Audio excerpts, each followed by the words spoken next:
All right, so when we start building your custom home, we're doing so much more than just putting up walls. We're really crafting a space that feels like it's always belonged on this land. And a lot of the time, the most valuable assets on the property are the mature trees already standing here. This is our guide, our game plan, for making sure we protect them the right way from day one. I really want us to have this mindset from the very beginning. Those big, beautiful oaks or maples on your property, they are not obstacles we have to work around. They're anchors. They're basically living sculptures that give your home character, a sense of history, and you know what? A ton of value. They're what's going to make your brand new house feel like home from the moment you move in. So you might be wondering why I make such a big deal about tree preservation. Well, it's because it's genuinely one of the smartest decisions we can make for your project. This isn't just about ticking a box on a permit application, it's about protecting your investment in a whole bunch of ways. Let's just start with the bottom line, right? The money. Real estate experts are crystal clear on this. Homes with mature, healthy trees can sell for 15, sometimes even 20% more than the exact same home on a bare lot. It's a no-brainer.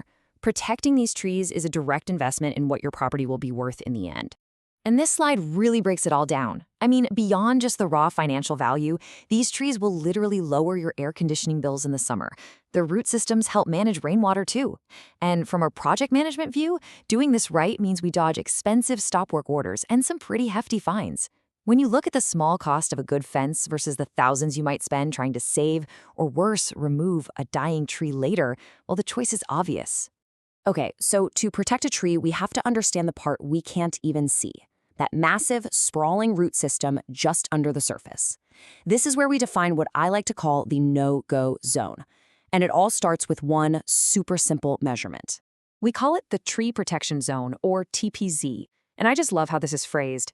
Think of it like a little nature preserve for each and every tree. Inside the zone, there is zero activity. And I mean zero. No parking, no dropping off materials, no digging. That fence line becomes an absolute uncrossable boundary for everyone on site. So how do we figure out how big to make it? It's a super reliable industry standard formula. First, we measure the tree's trunk diameter, about 4.5 feet up from the ground. We call that its DBH.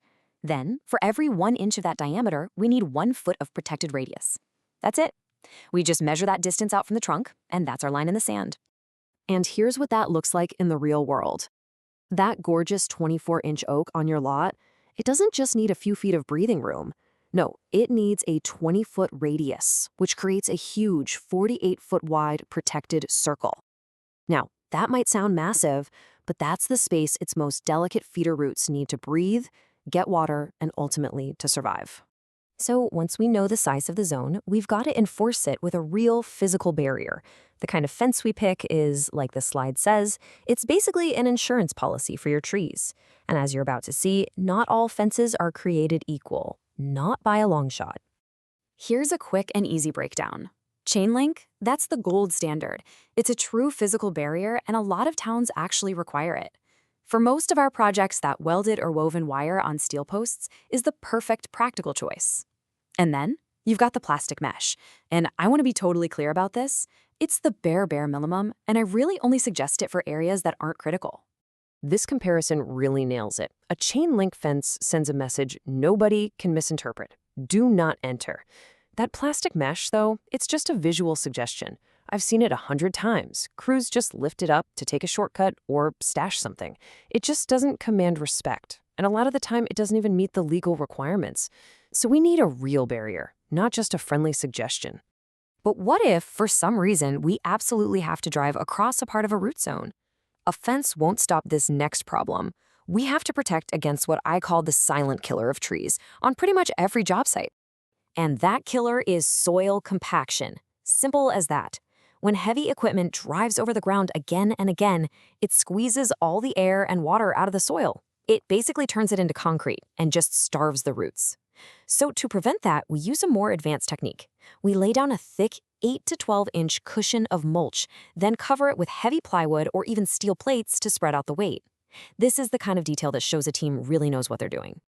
Now, picking the right fence is really only half the battle. Installing it correctly, and this is key, maintaining it for the entire project is what makes the whole plan actually work. The timing here is absolutely everything. The TPZ fence has to be the very first thing we install on site, I'm talking before the excavator shows up, before the porta potty gets delivered, before anything. It has to be a complete, unbroken circle. Any gates we need have to be planned out and kept locked.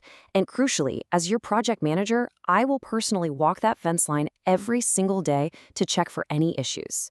And we make the message impossible to miss. We post big, weatherproof signs just like this one every 20 feet or so. This takes away any gray area, any confusion for every single person who steps on this property, from delivery drivers to our top-tier subcontractors. The rules couldn't be clearer. I want to wrap up by focusing on what is truly the most important takeaway in all of this. When it comes to trees, being proactive and protecting them is the only strategy that works, because you simply can't undo the damage once it's been done. And here's the hard truth. If a tree loses more than a third of its root system because of digging or compaction, its long-term chances of survival are very, very slim. The tree might not even look sick for a year or two, but inside it's often already a death sentence. Trying to save a tree after the damage is done is incredibly expensive, and to be perfectly honest, it usually fails. This is exactly why our whole focus, our whole strategy has to be on prevention. It is so much cheaper and infinitely more effective to just protect those roots from day one with a solid fence and a solid plan. So I'll just leave you with this final thought. The way a builder approaches tree protection, whether they see it as a hassle to get out of the way or as a critical first step, that tells you pretty much everything you need to know about their attention to detail, their integrity, and their commitment to quality across the entire project. It's a foundational detail that says a lot about everything else that's going to happen on your build.